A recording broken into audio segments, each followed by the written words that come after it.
রান্না করব মজাদার মুরগির গোশত। আজকে আমি মুরগির গোশত রান্না করব মাটির চুলায়। তো প্রথমে তেল গরম করে নিব, কড়াইতে তেল দিয়ে দিয়েছি।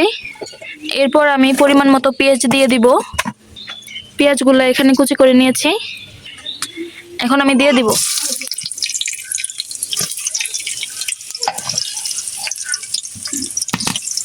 তো সবাই ভিডিওটা লাস্ট পর্যন্ত দেখতে থাকুন। এদিকে পেঁয়াজগুলো নাড়াচাড়া দিয়ে নিব।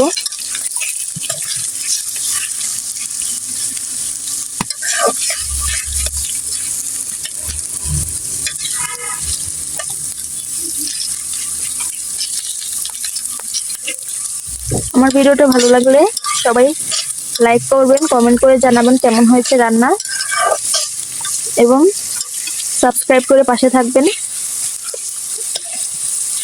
পেঁয়াজটা হালকা ভাজা হয়ে গেলে এর মাঝে আমি আদা রসুন দিয়ে দিব। এই তো দেখতে পাচ্ছেন আমি লাকড়ি চুলায় রান্না করছি। শীতের দিনে লাকড়ি চুলায় রান্নার অনুভূতি কিন্তু অন্যরকম, এবং আপনারা সবাই জানেন গ্যাসের চুলার চাইতে লাকড়ির চুলার রান্নাটা একটু ডিফারেন্স হয়। তো সাথেই থাকুন, ভিডিওটা দেখতে থাকুন। এখন আমি আদা রসুন বাটা দিয়ে দিব, সাথে এখানে জিরা বাটাও আছে।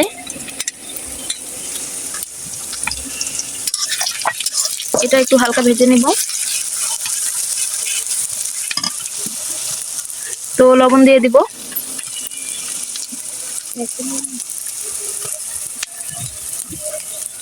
হলুদ গুঁড়ো দিয়ে দিব,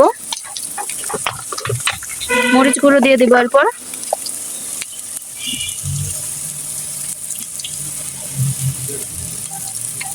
এখন নেড়ে চেড়ে মশলাটা কষিয়ে নিব। হালকা একটু ঝোল দিয়ে মশলাটা ভালোভাবে কষিয়ে নিব আমি। আপনি মাছ রান্না করেন আর মাংস রান্না করেন, মশলাটা যত ভালো কষাবেন রান্নাটা কিন্তু তত ভালো হবে।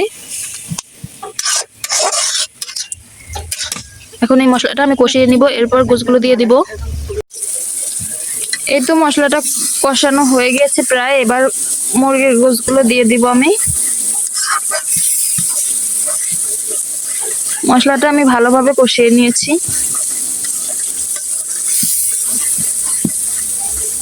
মশলার উপরই ডিপেন্ড করে রান্নাটা কিরকম হবে। এদিকে দিয়ে নিয়েছি আমি মাংসগুলো, এখন নেড়ে চেড়ে মিশিয়ে নিব। এদিকে আমি নেড়ে চেড়ে মিশিয়ে নিয়েছি। এটা কিছুক্ষণ কষিয়ে নেব, কোনো ঝোল টোল দিব না। তো ভিডিওতে কোনো ভুল ত্রুটি হলে ক্ষমা দৃষ্টিতে দেখবেন।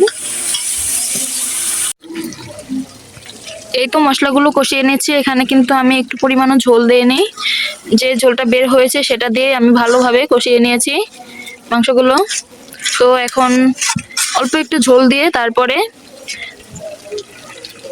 রান্না করে নিব।